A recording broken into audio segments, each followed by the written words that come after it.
И така, посекувајќи си добри нешта, забораваме на оној од кого што доаѓа секое добро. Од оној кој е творецот наш, така пеевме, нели? Од него доаѓа секое добро и оно од што најмногу секако имаме потреба се Божите благослови, она што тој има намера да ни го даде. А како наш татко, тој секогаш знае најдобро што ни треба и ни го дава најдоброто. Меѓутоа, Бог не ги дава благословите, Бог не ни ги дава добрите нешта туку така. И тој не ги дава според нашите, така да кажеме, услови, кои често пати му ги поставуваме на Бог. Од кога почнавме да згрижуваме деца на крајот на годината, добиваме покани од многу институции, многу места да им дадат подароци на децата, од училишта, од министерства, од институции. И се повторува една иста слика. Сега ще Дедо Мраз тој што ги дели. Оваа година дури Дедо Мраз ги качи децата на воз од железничка, не ги однесе до Лапонија, туку до Маđари и ги врати и во возот, во вагонот, кај што тој седеше, им даваше пакетчиња. И секој дете што ќе дојде кај него, без разлика, вади од торбата едно пакетче и му го дава.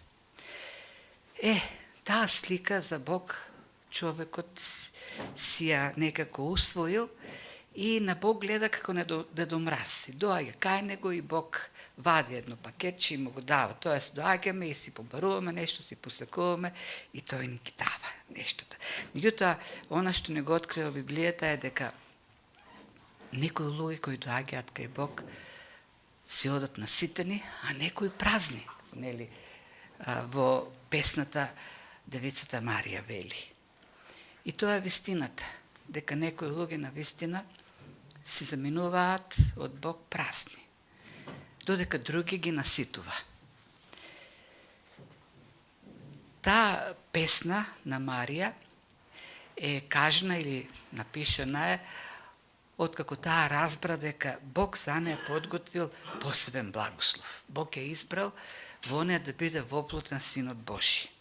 И кога таа го разбра тоа, рече: од сега ќе ме нарекуваат блажни сите поколени, зашто силниот ми направи големи дела. Тоа е голем благослов, големо блаженство. Луѓето да те знаат како некој кога Бог го благословил многу. Не знам како ќе не памтат луѓето кога ќе се заминеме, но тоа е запишено дека таа е запамтена, ја памтат по тоа дека Бог за неја подготви голем благослов. И во таа ода,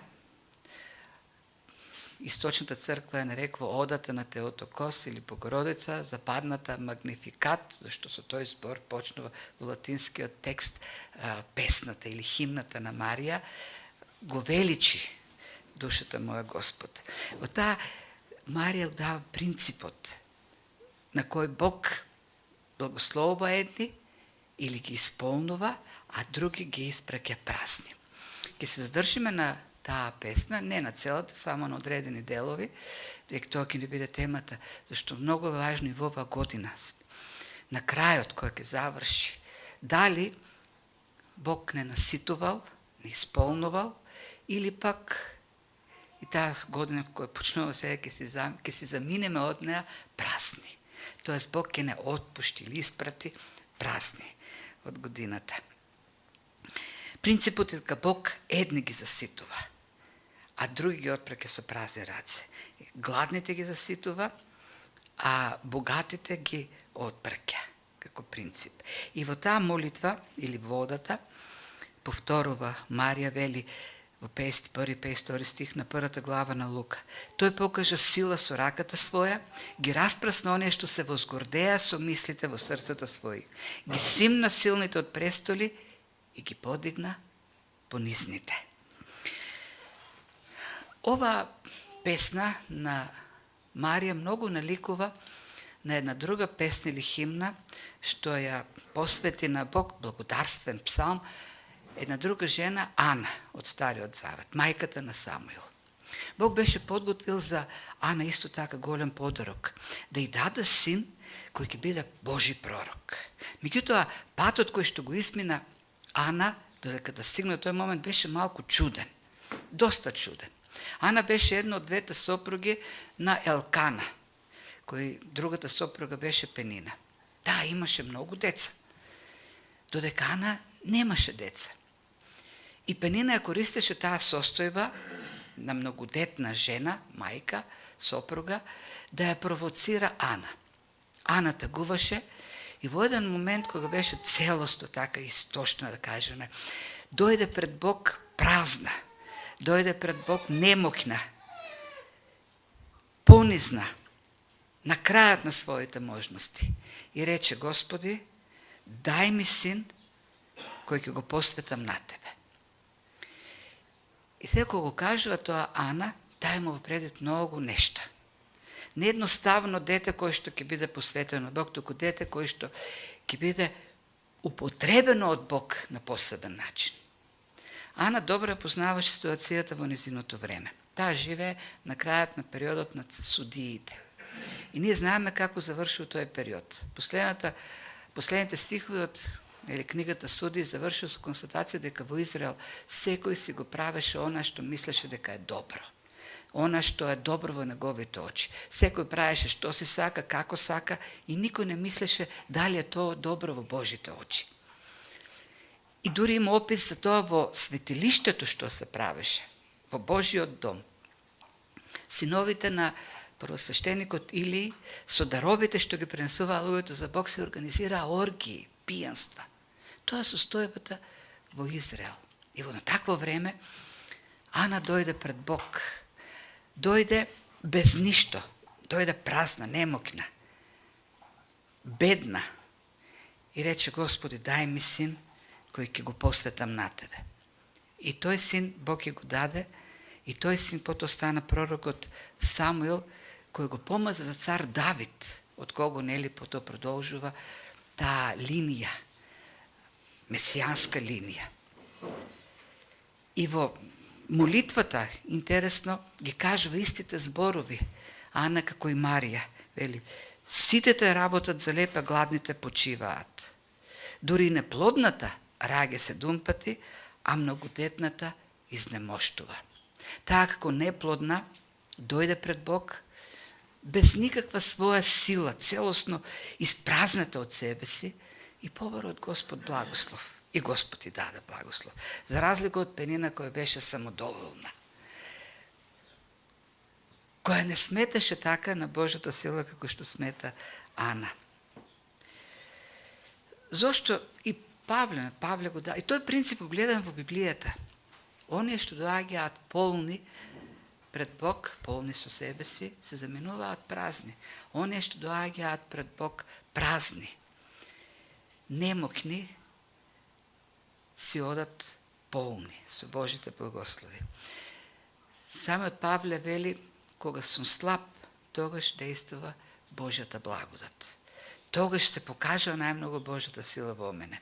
И зошто го кажувам тоа? Бидејќи ние живееме денес во еден свет кој промовира подпирање на своите сили. Дури христијани кои не ја познаваат доволно Библијата, велат: па пишува и во Библијата и Бог рекол: ако ти не си помогнеш прво самиот, и Бог нема да ти помогне. Таков стих нема во Библијата, не постои. Напротив, Библијата истакнува нешто друго, дека сите ние доаѓаме или сме безпомошни, безсилни, немокни. И ако така со тоа сознание доаѓаме пред Бог, тој не благословува. Има еден стих кој Еремија пророкот го пишува: проклет да е човекот кој се надева на човек и кој телото го смета за своја крепост и чие срце се одвраќа од Бог. И ние тој стих обично го толкуваме и го велиме, го потребуваме за некој кој се надева на некој човек. Уствари тука идејата е проклет да оној кој се надева на човек, тоест на себе си, на своето тело, неговото тело, неговите сили се крепост. Зошто е проклет? Зашто таквиот човек, надевајќи се на себе си, се одвраќа од Бог. Тоест, доаѓа кај Бог да му биде само како некаков додаток на се она што тој може да го направи. Ние сме силни, моќни, знаеме, можеме, а Бог така можеме да го вклучиме само во нешто, или е Бог се, или е ништо. Тоа е тоа нешто на што научи Библијата. И оне што доаѓа таков начин пред Бог, дека без него сме ништо, добиваат од Бог. Тоа не значи дека ние треба само да седиме и да не правиме ништо. Тоа значи дека треба да ја признаеме собствената немок и да се потпреме на Бог за неговата благодат и сила, за тој да ја добие сета слава. Ај сега малку после тој увод да ги разгледаме овие зборчиња што Девицата Марија ги кажува во овој текст. Вели, гладните ги исполни со добра. Кои се гладните? За какви гладни говори? Лајт мотивот на оваа песна на Марија е еден псалм. Таа се ги зима идеите од 107 псалм. И централната идеја на тој 107 псалм е тој ја напојува жедната душа и душата гладна исполнува со блага. Марија парафразира, го крати тој стих од псалм 107, душата гладна исполнува со благост, со блага, кога вели гладните ги исполни со добра. И тука има, нели, оние зборчината добра или блага и така натаму. А пак во тој 107 псалм авторот ни дава 4 сцени на луѓе кои запаѓаат или Бог ги води во тешка мака, во невозможна состојба, во која тие доаѓаат до сознанието дека се немокни, до крајот на нивните можности, се обраќаат кон Бог за избавување и го прославуваат за избавувањето. И тој централен стих е, нели, оно што го 9-тиот стих. Ја напојува жедната душа и душата гладна исполнува со блага. И кога Марија говори тука за гладни, да не говори за гладни во стомакот, туку говори за гладни животи, гладни души. Души кои копнеат, се жедни за Бог. Која душа? Кога човекот чувства глад? Па кога стомакот му е празен, кога цревата му се празни. Кога е жеден? Па кога не пиел вода, кога телото му се исцрпува, кога нема доволно лесна вода. Овдека Марија мисли на оние луѓе кои осознаваат дека нивните животи, нивните души се празни без Бог.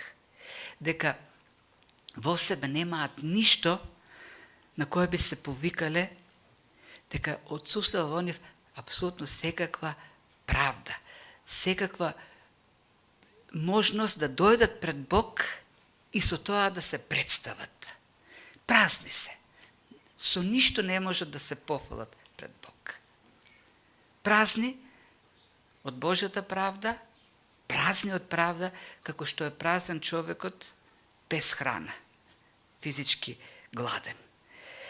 И овдека Марија всушност, кога ги кажува тие зборови, таа самата се вклучува во меѓу тие кои се гладни, духовно гладни, меѓу оние кои што во себе немаат никаква правда. Оние кои целосно зависат од Божјата правда. Всушност, таа ја покажува својата недостојна состојба и се потпира на Божјата милост. Затоа вели во 48 стих, милоста негова, тоа е со 50-тиот, милоста негова од колено на колено за оние што се бојат од него. Таа целосно се надава само на Божјата милост. И знае дека не може со ништо да се представи пред Бог. И тоа што таа ќе биде, така дека мајката на Спасителот, на Исус Христос, се должи единствено на фактот што Бог покажал милост кон неа. За жал, црквата создава представа за Марија како спасителка, мајка Божја која спасува, а самата Марија доаѓа пред Бог како духовно гладна, духовно бедна, празна од било какво достоинство со кое може да се представи пред Бог. И целосно смета на Божјата милост. Таа е духовно бедна. И тоа на што всушност овдека нема, значи не станува збор за сиромашни луѓе, како во материјален поглед, туку духовно сиромашни луѓе. Они кои осознаваат дека се бедни. И Христос вели, тие се блажени. Блажни се бедните по дух, зашто тие кои се блажни, кои осознаваат дека се бедни духовно, тагуваат за својата состојба. И тие ќе бидат утешени, зашто тие кои се гладни, кои осознаваат својата духовна беда, таквите луѓе гладуваат и жедуваат за Божјата правда. И ќе бидат наситени со Божјата правда. И тие се кротки, смирени пред Бог. И ним Бог им ја дава да ја наследат земјата, Божјото царство. Ние го славиме Божјик овие денови кога Христос се роди. И тој токму заради тоа се роди. Ние кои сме духовно бедни заради гревот, да бидеме исполнети со Божјата правда. Бебето стана Месијата, Спасителот на крстот. Го зеде таму гревот кој не прави духовно бедни, за да ни ја даде неговата правда, да не исполни со Божјата правда.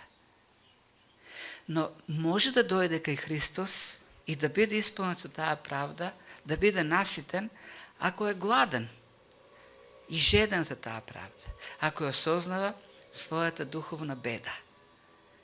Таквите Бог ги прима. Таквите Бог ги благословува. Они што доаѓаат пред Бог полни со себе си одат празни. Пред Бог ние треба да дојдеме со сознанието дека немаме ништо, дека сме духовни урнатини и целосно зависиме само од Бог. И таквите Бог ги благослова.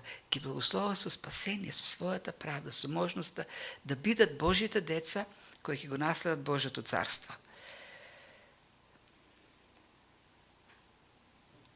И затоа Христос вели, блажени се они кои гладуваат и жедуваат за правда, за Божјата правда.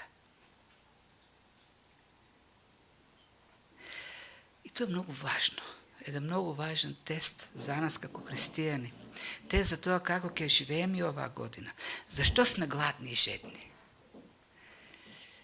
Зашто копнее нашата душа? Што она што не привлекува? Што она што ќе не привлекува во оваа година? Сите нас. Доктор Мартин Лојд Джонс, коментирајќи ја проповедта на планината, вели: не знам за подобар тест што човек може да си го постави во врска со христијанската вера од овој стих: блажени, гладните и жедни за правда. Ако овој стих за вас е едно од најблажените изјави во целото писмо, можете да бидете сосема сигурни дека сте христијани. Ако не е така, тогаш подобро повторно испитајте ги темелите на вашата вера. Ако останеме без храна подолго време, никој од нас не бил во таква состојба, толку доволно да биде без храна, за да испадне во состојба во која се би дал за корка леп. Сме читали за такви ситуации, сме гледале во филмови. Но ако дојдеме во таква ситуација, без храна, без вода, ништо од тоа што го имаме, дипломи, образование, предмети околу нас, телефони, коли, ништо нема да ни значи. Се би дале за корка леп.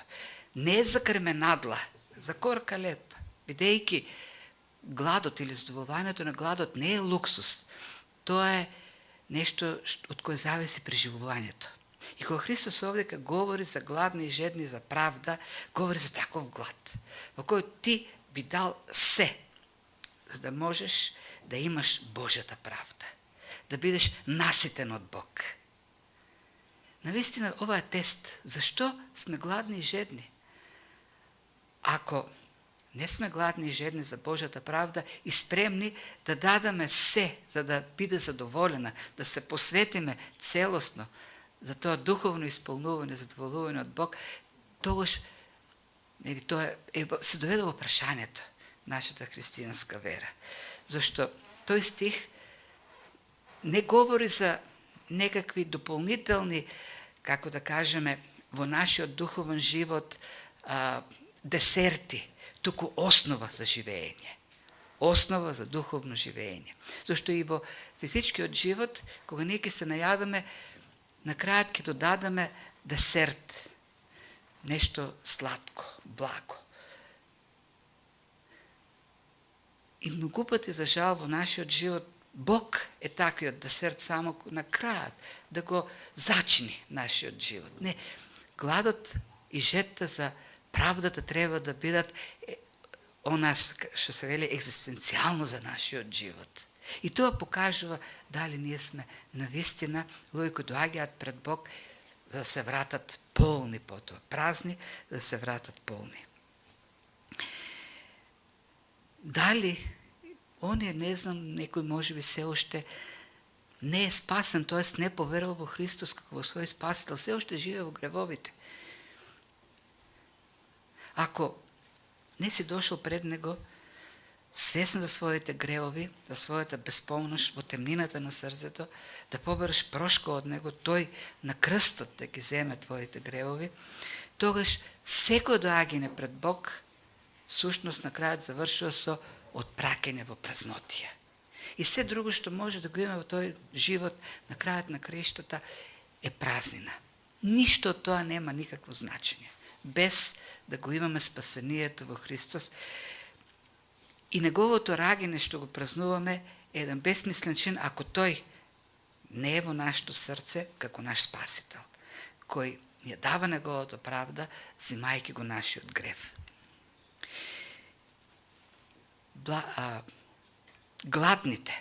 Гладните и жедните за Бог, Бог ги наситува. Тоа е првото. Второ, ги исполни, пишува во текстот, ги исполни со добра. Изборот исполни, подобро било да го преведеме, ги засети или презасети. Силно тоа зборче. Тоа зборче пишува човек бил многу гладен и потоа така добро се наел, што веќе не му се јаде. Истиот збор се употребува во ситуацијата кога Христос во една ситуација храни 5000 души. Повеќе, но 5000 мажи пишува.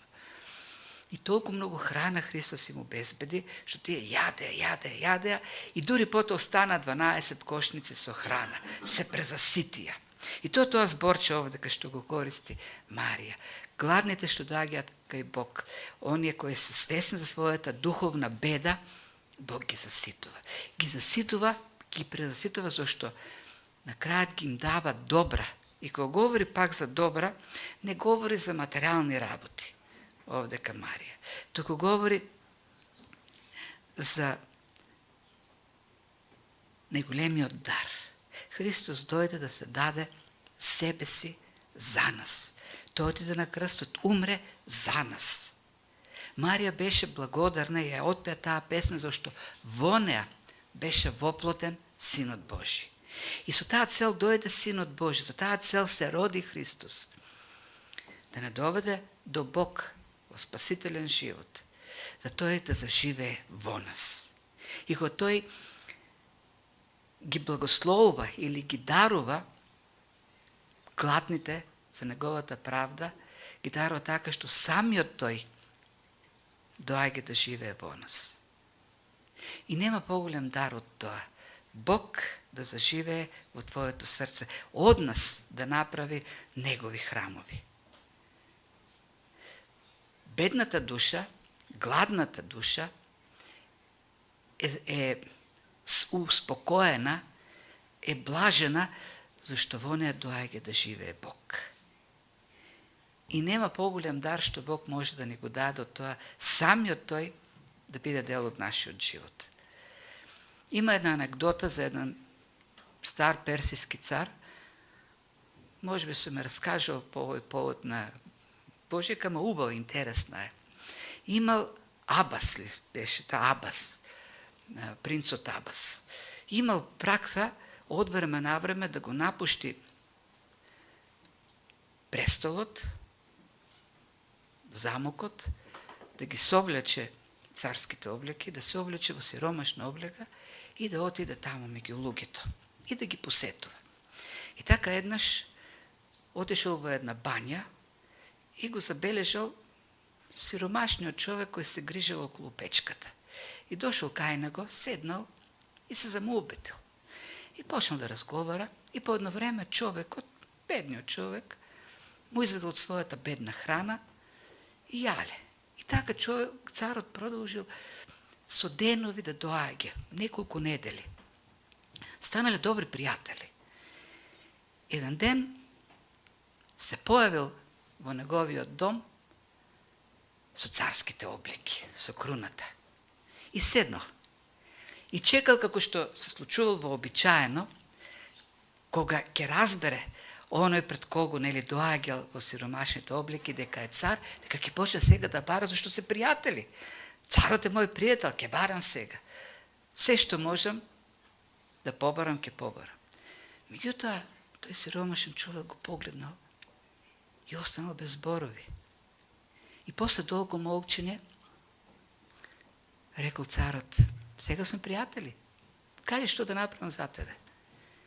И човекот рекол, па ти го остави царскиот дворец, ги соблече царските облеки, се облече како сиромашен човек. Во мојата собичка сиромашна седеше, со мене никаков разговараше, јадеше од храната што јас ти ја давав и стана мој пријател. Што повеќе да побарам од тоа? Што може повеќе да ми дадеш од твоето пријателство? Е тоа она што Бог го направи.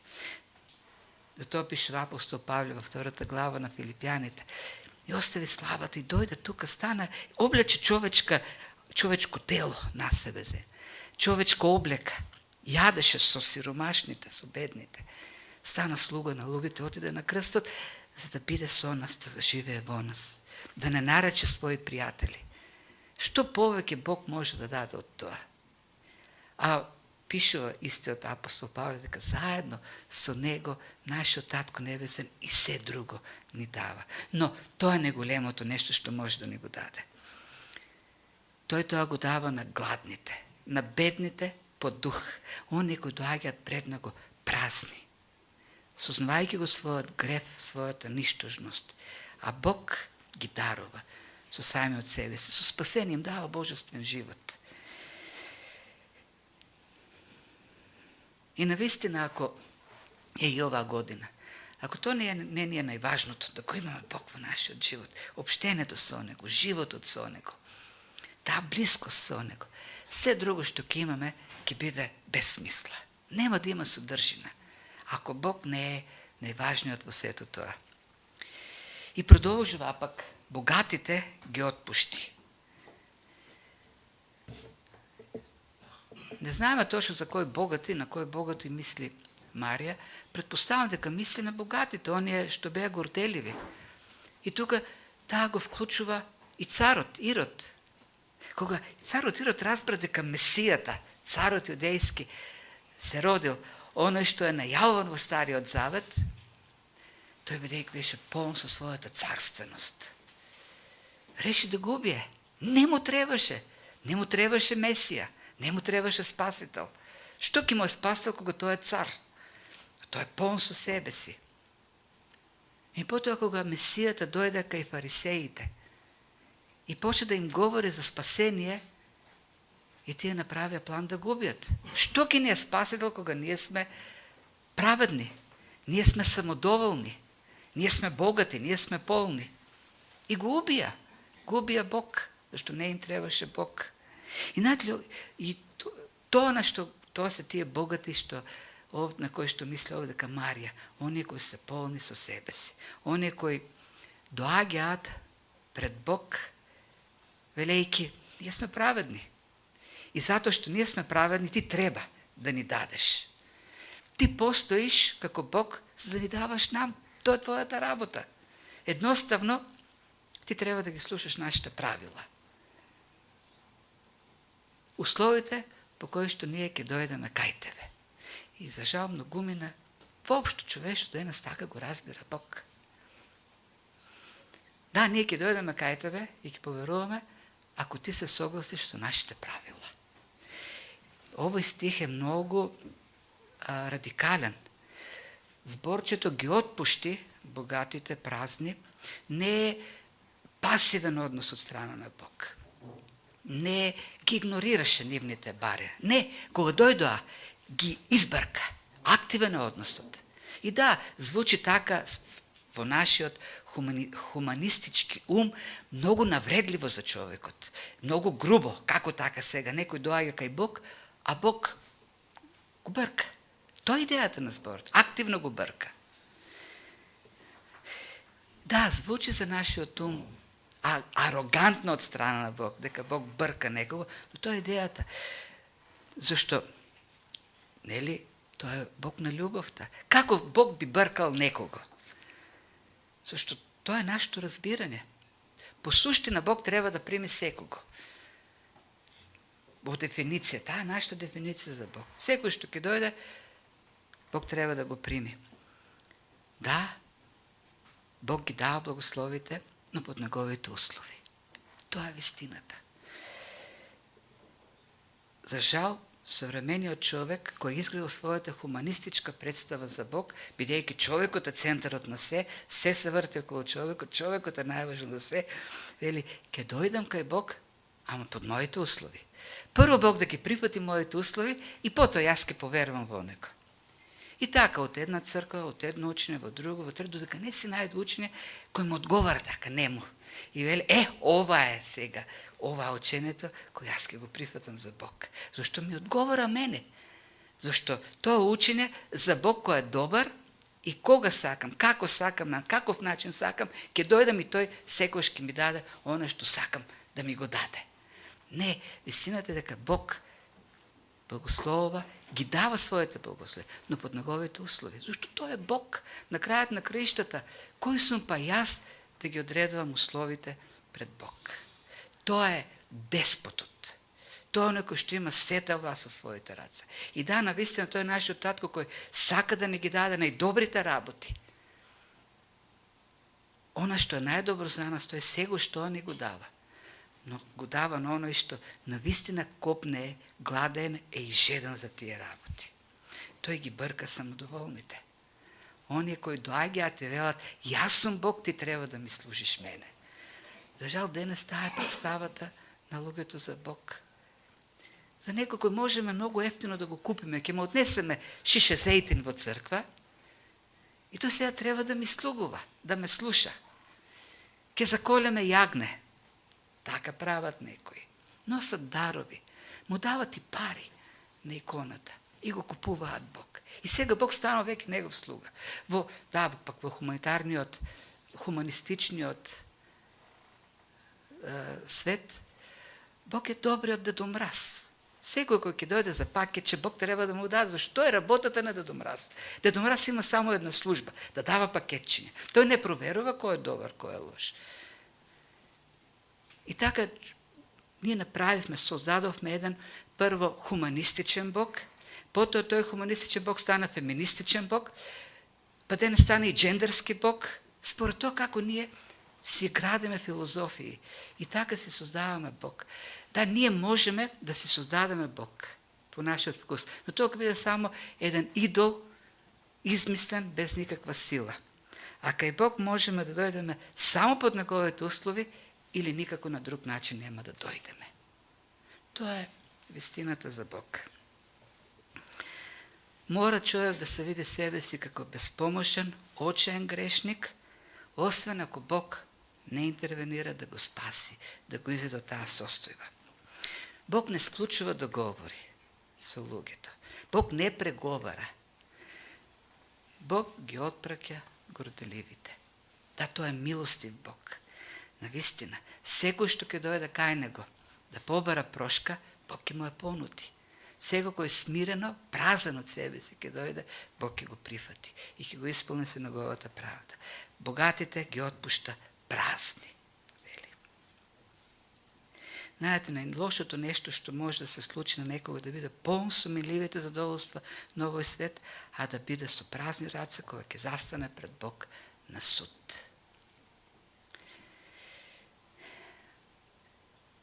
Или како што Муди рекол, Христос никого не отпраќа празен, освен оние што се полни со самите себе си.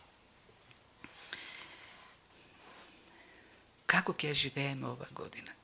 Ако не си поверувал во Христос како Спасител, ако живееш во темнината на гревовите, не пропуштај го тоа. Да дојдеш кај него, моли се тој да ти даде сознание.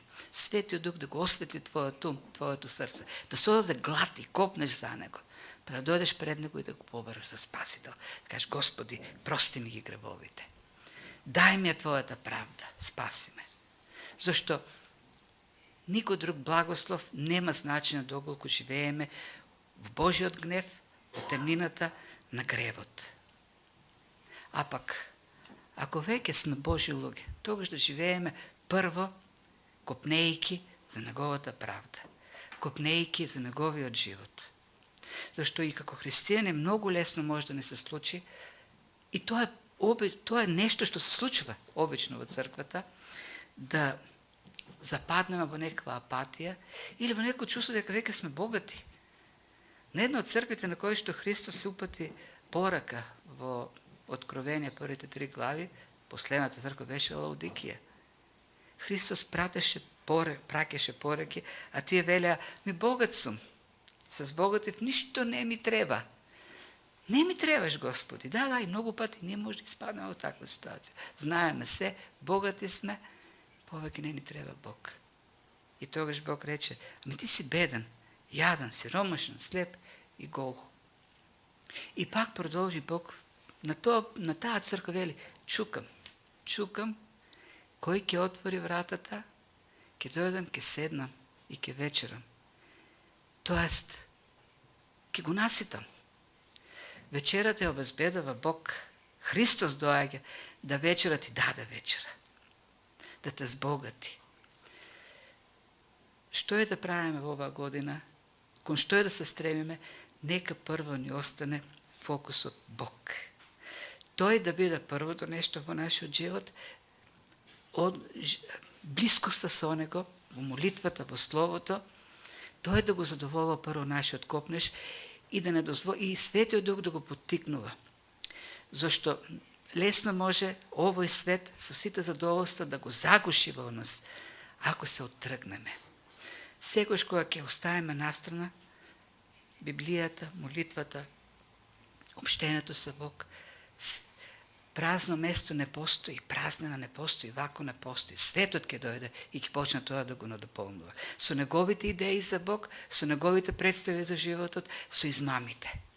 И ќе дојдеме во стација да си кажеме, богат сум, да, и може да забогатееме, може и благослови да добиеме материјални, но ќе бидеме на крајот на краишта бедни, сиромашни, слепи и голи. Затоа тоа е мојот благослов, мојата желба кон вас, честитка, да живееме оваа година посветени на него, повеќе од минатата. Зашто секогаш во животот со Бог можеме да одиме уште повеќе и повеќе во блискоста и во заедништвото.